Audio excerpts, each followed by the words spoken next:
Olá, meus amigos, estamos começando mais um Conversando Agro aqui na TV Minuano, esse programa que é uma coprodução com a AgroEffective e traz todos os sábados às 10h30 da manhã, reapresentação no domingo às 10h30 da manhã também e ao longo da semana informações e notícias e debates sobre esse setor tão importante e fundamental da nossa economia gaúcha e brasileira, sempre com lideranças, com entidades e também com outros participantes que trazem muitas informações para vocês. No programa de hoje a gente vai falar de uma cultura que vem com um crescimento muito grande no Brasil, em especial no Rio Grande do Sul, que é a olivicultura. Como é que está o cenário dessa cultura? E para isso a gente trouxe aqui dois representantes do Instituto Brasileiro de Olivicultura, presidente Flávio Obino Filho, que está aqui com a gente, também virtualmente o diretor técnico do Ibroliva, André Geuser. Mas vamos, antes de falar com eles, falar sobre a previsão do tempo para os próximos dias. Quem vai trazer para nós as informações é Rejane Costa. O período será marcado por sol, variação de nebulosidade e ocorrência de chuvas influenciadas pela aproximação de uma frente fria que avança pelo estado. Neste sábado, um sistema de baixa pressão aumenta a nebulosidade e pode causar pancadas isoladas em todas as regiões, com máximas entre 32 graus no sul e 25 no norte. No domingo, o sol predomina, mas o aquecimento provoca pancadas isoladas ao longo do dia e as temperaturas chegam a 35 graus no oeste, centro e região metropolitana e ficam perto de 29 no nordeste e sudeste.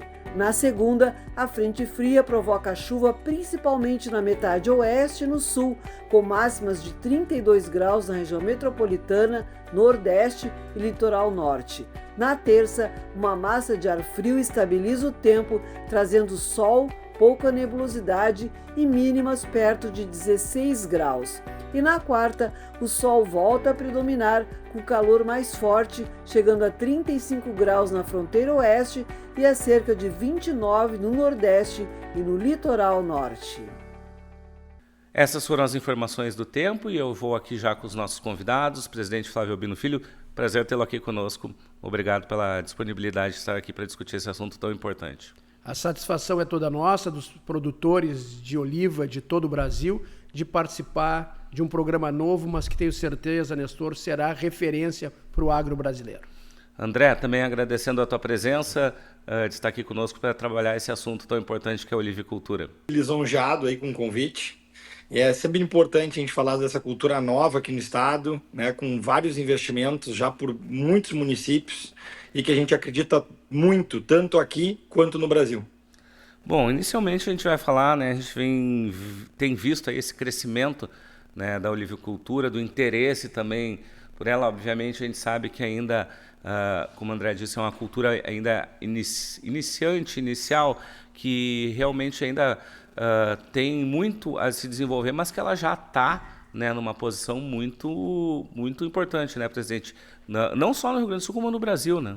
Nós, na verdade, é uma cultura nova para ter, em termos de Brasil e comercialmente falando, nós podemos dar um marco aí de 20 anos em que iniciamos o plantio das nossas oliveiras e passamos a produzir um azeite de muita qualidade que é feito em todo o Brasil, e esse é um diferencial que nós temos do nosso azeite. Nós, como é uma cultura nova, os nossos parques industriais, os nossos lagares, eles são os mais modernos do mundo. E hoje nós temos a satisfação de estar espalhados, produtores de olivas e de azeites, em mais de 200 municípios no Brasil, Rio Grande do Sul, Santa Catarina, Paraná, São Paulo, Minas Gerais, Espírito Santo, Bahia e Rio de Janeiro. Aqui no Rio Grande do Sul são 110 municípios. Temos 10 mil hectares plantados de oliveiras e com esse pomar e o amadurecimento nós temos aí uma expectativa de chegar em 1 milhão de litros produzido por ano. Pois bem, e André, né, também falando dessa parte técnica também, né, esse desenvolvimento técnico que está se tendo na cultura. O presidente lembrou aqui desses investimentos e também desses parques modernos, né? Por ser uma cultura nova, a gente está descobrindo, né, os principais gargalos dela e as potencialidades que podem ser exploradas, né? Flávio falou muito bem quando falou a nível de qualidade. O Brasil é berço de qualidade. Eu acho que essa possibilidade de a gente alcançar 1 milhão de litros, eu acho que ela é bem plausível em curto prazo. Só que, obviamente, por ser uma cultura jovem, a gente tem tecnologias diferentes, a gente está num país que é um subtropical úmido, ou seja, chove muito. Em algumas áreas que ela está sendo plantada é tropical, né? Como o caso do Rio de Janeiro, por exemplo, Espírito Santo também, são áreas que a gente vai ter que ir descobrindo essa cultura e vendo as principais características e como ela vai se manifestar em cada um desses climas. E com base nisso, a gente ir estudando, né, e fazendo trabalhos em cima disso para a gente ter o melhor retorno possível e a melhor produtividade possível dentro das áreas dos olivais dentro do Brasil inteiro. Isso que é importante, né? Inclusive o Ibroliva, né, o presidente tem investido muito e se colocou, especialmente nessa gestão, que a pesquisa é um fator fundamental para esse desenvolvimento. Não tenha dúvida que não adianta ter o melhor azeite do mundo, e eu não estou fazendo elogio aqui de graça ao azeite brasileiro. Nós temos, em média, o melhor azeite do mundo, mas não adianta ter o melhor azeite do mundo e não ter fruta no pé, não ter estabilidade de produção. E como o nosso diretor técnico, André, referiu, esse é um grande desafio. Nós estamos aqui desenvolvendo uma cultura que nasceu e floresceu em torno do Mediterrâneo, num clima completamente diferente do nosso. A umidade é um inimigo e nós temos esse desafio da estabilidade da produção. Nós tivemos uma safra recorde em 2023 de 640 mil litros e baixamos para 340 mil em 24 e 240 mil em 25. Aqui no Rio Grande do Sul tivemos 2 anos com quebra de 70% da produção. Então, o nosso desafio, eu tenho dito, que nós voltamos para dentro da porteira para pesquisar. E eu posso aqui noticiar que desde o início nós passamos a ter um trabalho muito junto ao produtor. O André desenvolveu webinários mensais acompanhando o crescimento, as diversas fases da floração, do pegamento. Agora estamos próximos aí de um período que vai se avizinhar da colheita, da preparação do solo antes de tudo isso, e os produtores acompanharam. E agora nós temos satisfação em dizer que nós estamos, na próxima semana aí, instalando um centro de pesquisa no Rio Grande do Sul, mas ao mesmo tempo firmamos com o Assolur do Uruguai, o Ibroliva no Brasil, com o Banco de Desenvolvimento da América Latina e do Caribe, com o apoio do COI, um projeto de pesquisa voltado para o Brasil e o Uruguai. Nós já tivemos um aporte inicial nessa semana, aprovado pelo Banco do Estado, de $25 mil, e agora vamos fazer em 6 meses, essa é a primeira etapa, um projeto envolvendo produtores brasileiros, produtores uruguaios, o Banco de Desenvolvimento do Caribe e o Conselho Oleícola Internacional, que tem sede na Espanha, em torno de $100 mil para pesquisar a questão da olivicultura aqui, ou seja, as nossas adversidades, o que nós estamos acertando e o que nós estamos errando. É muito desafio, mas nós temos os pesquisadores e as agências de fomento do nosso lado. Muito bem, informações importantes que a gente vai continuar repercutindo, a gente só vai dar uma pausa agora, porque vamos com as cotações agropecuárias. Quem vai trazer novamente para nós é Rejane Costa. Arroz em casca, preço médio de R$ 53,31 a saca de 50 quilos. Feijão, preço médio de R$ 112,51 a saca de 60 quilos. Milho, preço médio de R$ 62,17 a saca de 60 quilos. Soja, preço médio de R$ 126,52 a saca de 60 quilos. Trigo, preço médio de R$ 54,42 a saca de 60 quilos. Boi para abate, preço médio de R$ 10,88 o quilo vivo. Búfalo, preço médio de R$ 9,18 o quilo vivo. Cordeiro para abate, preço médio de R$ 12,56 o quilo vivo. Suíno tipo carne, preço médio de R$ 6,41 o quilo vivo. E a vaca para abate, preço médio de R$ 9,43 o quilo vivo. Muito bem, esses foram os números das cotações da semana. E voltando aqui para o nosso assunto, aqui com o André, também falando, né, justamente isso que o presidente falou, né, desses investimentos, a pesquisa, também sempre buscar, como falaste antes também, né, as melhores variedades, os melhores caminhos para que a gente possa, que já tem o grande azeite, um dos melhores azeites do mundo, se não hoje em dia o melhor por todo o trabalho que é feito, buscar também cada vez qualificar mais e obviamente também depois que eu vou até perguntar um outro desafio, né, que é começar a ter essa escala também de produção, né? Perfeito. Na realidade, o que o Flávio falou está corretíssimo. A gente tem que realmente investir em pesquisa. Eu acho que a gente tem que se debruçar dentro desse fator, que ele vai ser determinante para a olivicultura brasileira. Tendo em vista que o país é um país continental, ele é gigantesco. A gente imagina que a gente tem aqui no Rio Grande do Sul pessoas investindo na parte de olivicultura e hoje tem pessoas que já estão investindo lá no Espírito Santo. Então são climas completamente distintos. Cada um desses climas, cada um desses estados onde está sendo introduzida a olivicultura deve ser pesquisado e deve ser visto quais são as melhores variedades, quais as características de solo e de clima, se tem período de frio invernal suficiente para produtividade, como é que é a questão da floração, em que período que ela ocorre, se é um período seco ou um período com índice fluviométrico alto. Todas essas questões dentro da atividade técnica, ela é muito importante de ser levantada. Que é com base nisso é que a gente vai ter produtividade ou vai ser assertivo ou não. Então isso é uma coisa que vai determinar diretamente a produtividade brasileira e também o volume de azeite que a gente vai ter a cada ano, a cada safra. Pois bem, né? E isso, né, de trabalhar a questão de aumentar esse volume, né?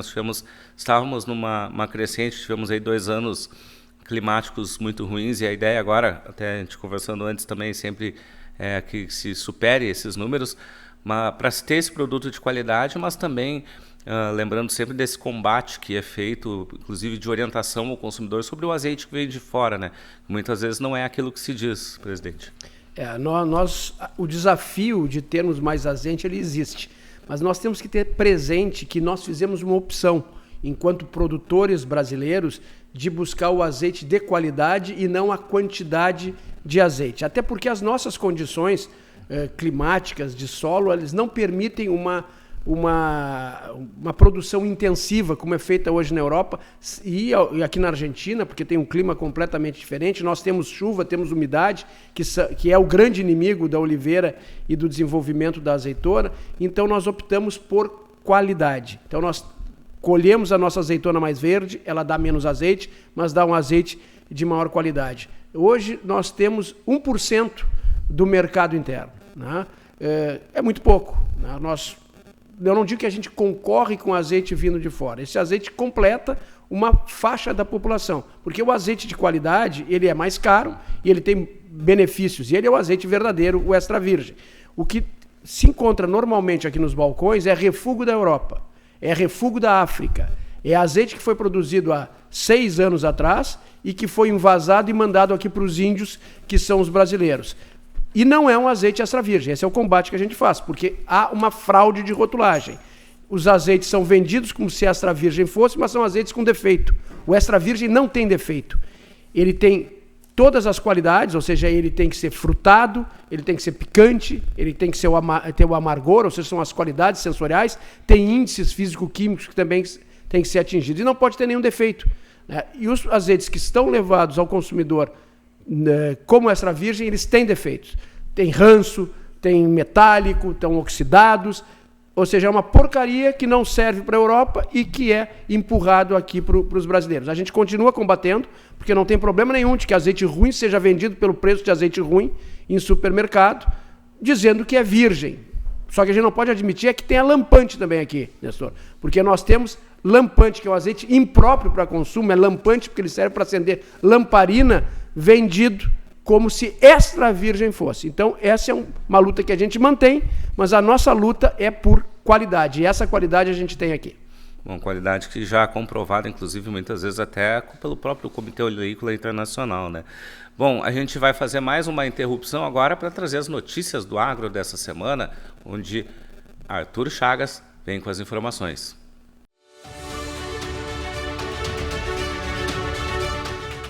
Olivicultores do Brasil e do Uruguai defenderam em Bagé a criação de um projeto nacional de olivoturismo unindo azeite premium, gastronomia e rotas regionais. No encontro, Ibra Oliva e a Solur firmaram um convênio para pesquisa, qualidade e promoção conjunta, abrindo caminho para apoio de organismos internacionais. O objetivo é tornar a experiência dos olivais mais acessível e integrar a produção da região do Pampa. A FederArroz alerta que as novas regras do MDF-E, vigentes desde 6 de outubro, elevam custos e aumentam riscos operacionais para os produtores de arroz. A entidade destaca que a safra já trabalha com prejuízo e que a atualização aprofunda a crise de um setor responsável por mais de 70% do arroz do país. A FederArroz aponta ameaça à continuidade da atividade e defende judicialização diante da desigualdade com o arroz importado. Os frigoríficos parceiros do programa Carne Hereford da ABHB registraram um recorde ao embarcarem mais de 260 toneladas de carne Hereford para o mercado internacional. As cargas seguem para países como Portugal, México, Itália e Canadá. Segundo a direção do programa, o resultado reflete o trabalho das propriedades e o crescimento da carne certificada Hereford no cenário global. O STJ decidiu que arrendatários que não atuam pessoalmente na atividade rural não têm direito de preferência na compra do imóvel. O advogado Roberto Bastos Guichino, da HBS Advogados, destaca que o benefício do Estatuto da Terra se aplica apenas a quem cultiva a terra de forma direta, o que pode mudar a dinâmica dos arrendamentos. A decisão reforça a necessidade de contratos claros para assegurar direitos e evitar disputas. Bom, essas foram as notícias da semana e lembrando também que a olivicultura, né, também ela gera outras possibilidades como o olivoturismo. Eu até pergunto aqui para o André também, né, que isso também é uma oportunidade muito importante de diversificar também o negócio, não ficar só na produção, mas também oferecer experiências, né, para esse público que quer conhecer mais a olivicultura por meio do olivoturismo.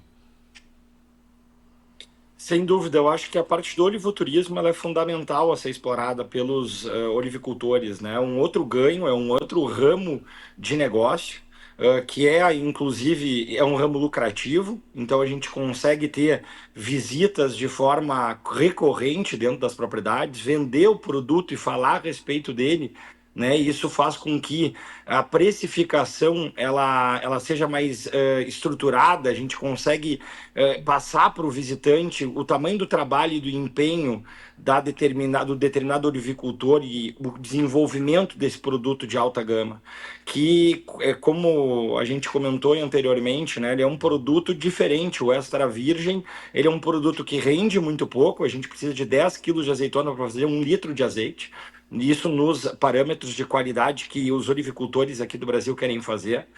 Uma árvore adulta com mais de 10 anos de idade, ela vai ter uma produtividade aí na casa de 20, talvez 30 quilos. Isso quer dizer que a gente vai ter em torno de 2 a no máximo 3 litros de azeite numa só árvore.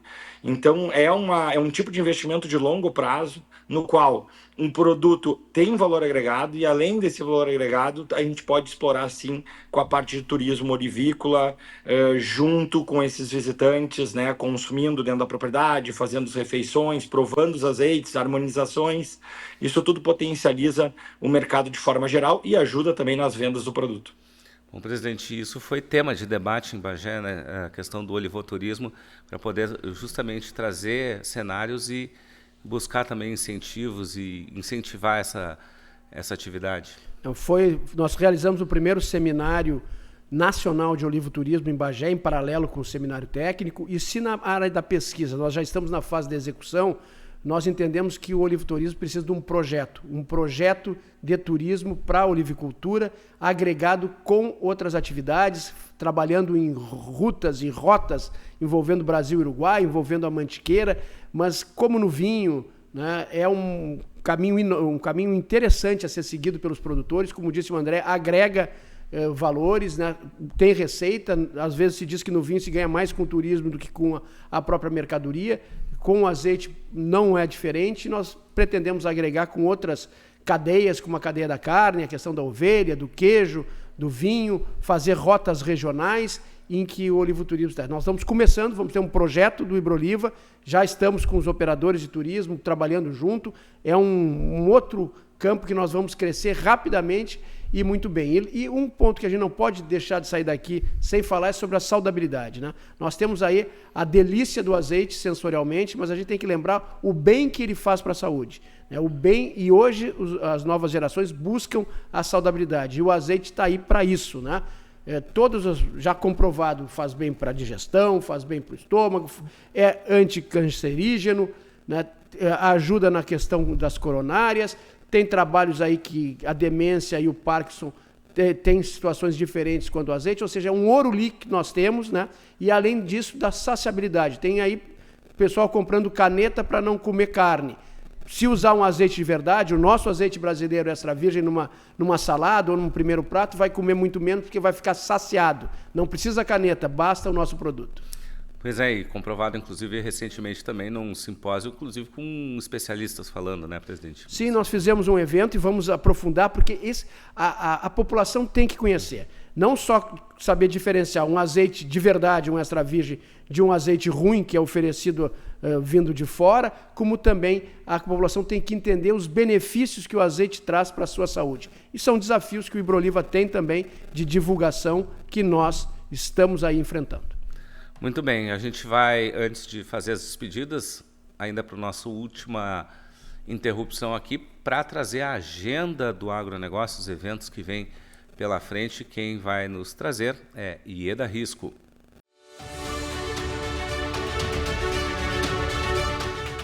Terça-feira, 16 de dezembro, acontece o 7º remate de bubalinos em Passo Grande, Glorinha, a partir das 6 da tarde. O evento é promovido pela Santa Úrsula Remates, em realização conjunta com a Ascribu, com oferta de animais para cria, recria e seleção. O remate marca mais uma edição dedicada ao fomento da bubalinocultura no estado. Nos dias 17 e 18 de dezembro, o campo experimental da CCGL recebe em Cruz Alta o show técnico cooperativo, com expectativa de mais de 2.000 pessoas. O evento da Rede Técnica Cooperativa, formada por 28 cooperativas, apresenta pesquisas e soluções práticas para o campo. A programação traz imersão técnica em um dos espaços de inovação mais tradicionais do país. Tá, então, a reta final de eventos do Agro em 2025, e a gente, para se despedir aqui, começando pelo André, que está virtualmente com a gente, o presidente Flávio Albino também, uns 30 segundinhos aí com uma mensagem final e a sua despedida. Bom, primeiro eu queria convidar todos que estão ouvindo o programa a consumir azeites brasileiros, tá? A consumir azeites gaúchos, que com certeza vão ter uma experiência maravilhosa e vão adquirir um produto de melhor qualidade do que a maioria das pessoas pensa que o importado é melhor. Não, os azeites brasileiros são fantásticos. Hoje a gente tem uma gama de muitas marcas com uma qualidade estrondosa, tá? A nível mundial. E convido vocês a conhecerem o produto gaúcho, a conhecerem o produto brasileiro e que ganhem, né, em saúde e em sabor. Presidente Flávio. Gestor, só mais uma vez agradecer pela oportunidade do Ibroliva participar desse programa e poder divulgar o que nós estamos fazendo em prol da olivicultura brasileira e tendo sempre como foco, como resultado, um azeite de muita qualidade. O azeite brasileiro não é prêmio, a gente nem costuma falar, porque é commodity. Um azeite brasileiro entrou no concurso, ele vai receber a medalha. Ele é hoje, sem dúvida, o melhor azeite do mundo e vocês têm a oportunidade de estar, vocês consumidores, de adquirir o azeite logo depois da produção. Indiferente do vinho, o azeite quanto mais novo, melhor. E quanto mais novo, melhor, não é o teu programa. Ele é novo, mas tenho certeza que ele vai envelhecer sendo bom. Meus parabéns, Nestor. Muito obrigado, presidente. Obrigado, André. E obrigado a você que esteve com a gente aqui. Mais um Conversando Agro, trazendo assuntos importantes todos os sábados às 10h30 da manhã, com as representações domingos também às 10h30 da manhã. E você pode conferir, lembra, sempre nas redes sociais da TV Minuano, onde tem muitas informações, também os destaques da diversificada programação do canal. Lembra também nas redes sociais da AgroEffective, com muita informação, muita novidade, e também confere o nosso programa O Campo e Notícia, programa de rádio, que essa semana vai trazer um mapeamento importante sobre o solo nos mais diversos biomas. Vamos ficando por aqui. Semana que vem a gente tem mais um assunto para vocês. Até a próxima!